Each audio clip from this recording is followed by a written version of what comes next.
En muchos rincones de Latinoamérica y Asia hay vehículos que no se olvidan, vehículos que, aunque no brillan en velocidad o tecnología, dejan huellas en las memorias colectivas.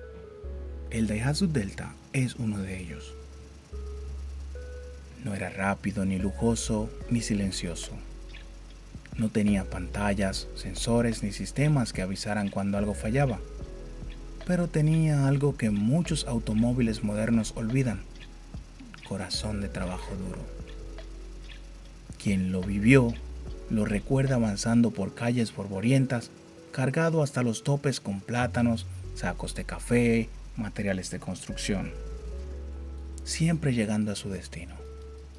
Se decía en voz baja y con una sonrisa: no hay camión que cargue más plátanos que un Delta. Una exageración, sí, pero más honesta de lo que parecía. Esta frase encapsulaba lo que hacía especial a este camión: fiabilidad absoluta y resistencia a pruebas de cualquier obstáculo. A simple vista, el Delta no engañaba. Su cabina sobre el eje delantero parecía un diseño funcional de manual: maximizar el espacio de carga y la maniobrabilidad en calles estrechas o caminos rurales llenos de bache.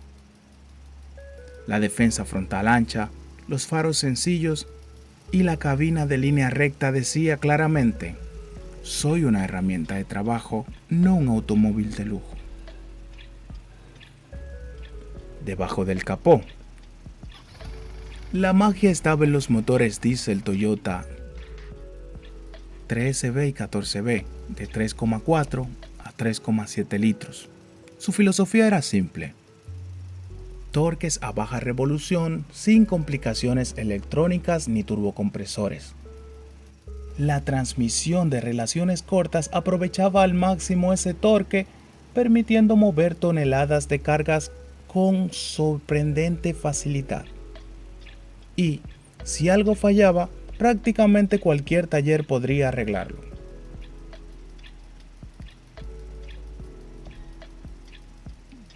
Desde su aparición en los años 70, el Delta fue evolucionando sin perder su esencia. Las primeras versiones traían motores a gasolina de 1,6 y 2 litros y diésel de hasta 3 litros, con capacidad para aprovechar 1,5 a 2 toneladas de carga. En los 80 su tonelaje útil subió a 2,5 toneladas y en las versiones con doble rueda traseras podrían transportar casi 3 toneladas. Carrocería tipo estaca, furgones o volquetas ofrecían versatilidad. A finales de los 90, algunas unidades incorporaron frenos de discos delanteros, ABS, dirección hidráulica y aire acondicionado, pero siempre de manera moderada y selectiva. La idea nunca fue lujo, sino mantener resistencia y bajo costos operativos.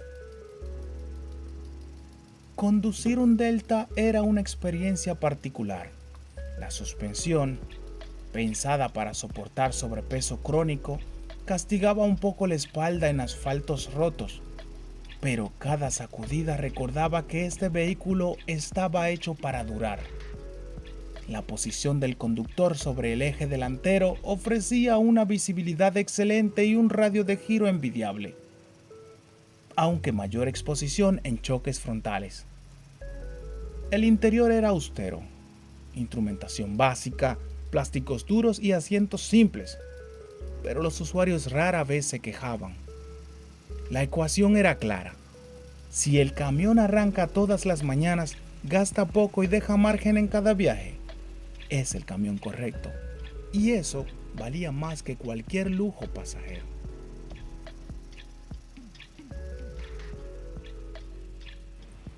Parte del éxito del Delta se explica con su ecosistema. Desde los inicios de Daihatsu, mantuvo la cooperación técnica estrecha con Toyota, asegurando suministros de repuestos y compatibilidad con otros modelos.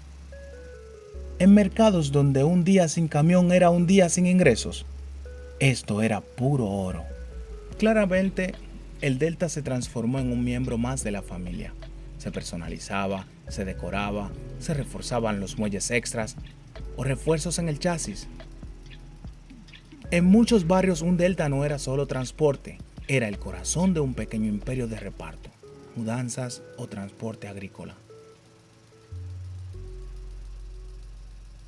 Sin embargo, los mismos rasgos que lo hicieron legendario también anunciaban su final. La industria automotriz avanzó, normas de seguridad más estrictas, sistemas de frenos avanzados, airbags, zonas de deformación programada y regulaciones de emisiones cada vez más rigurosas. Actualizar un delta para cumplir con todo eso implicaba reinventarlo por completo, elevando su costo y erosionando su principal ventaja, bajo precio y simplicidad. Además, dentro del grupo automotriz ya existían camiones más modernos y cómodos, enfocados en seguridad y mercados exigentes. La coexistencia prolongada de dos líneas tan cercanas dejó de tener sentido. A mediados de los 2000, la decisión fue tomada. El Delta se retiraba y se apostaba por plataformas más modernas. Para quienes dependían de él, fue un golpe emocional. Muchos decían, si lo hubieran actualizado, seguiría siendo el más vendido. El Delta nunca llegó oficialmente a Estados Unidos y apenas tuvo presencia en Europa, principalmente por regulaciones estrictas y costos de homologación en mercados sensibles a precios, donde la economía de operación era crucial, habría sido inviable.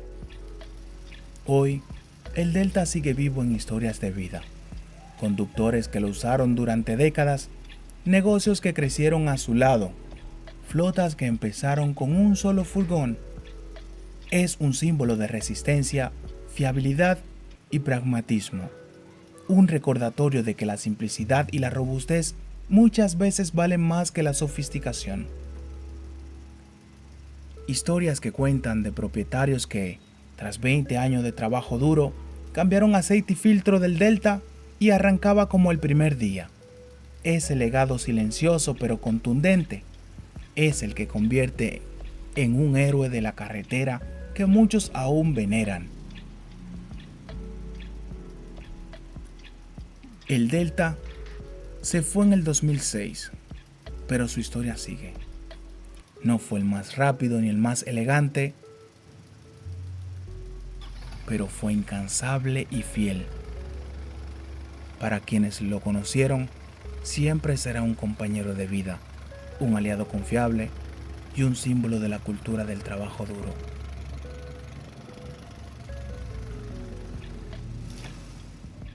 Si tienes recuerdos, anécdotas o incluso bromas sobre tu Delta, compártela en los comentarios. Suscríbete y déjanos tu like para seguir explorando historias de vehículos que marcaron época, porque algunos héroes no llevan capa, llevan ruedas y un motor confiable.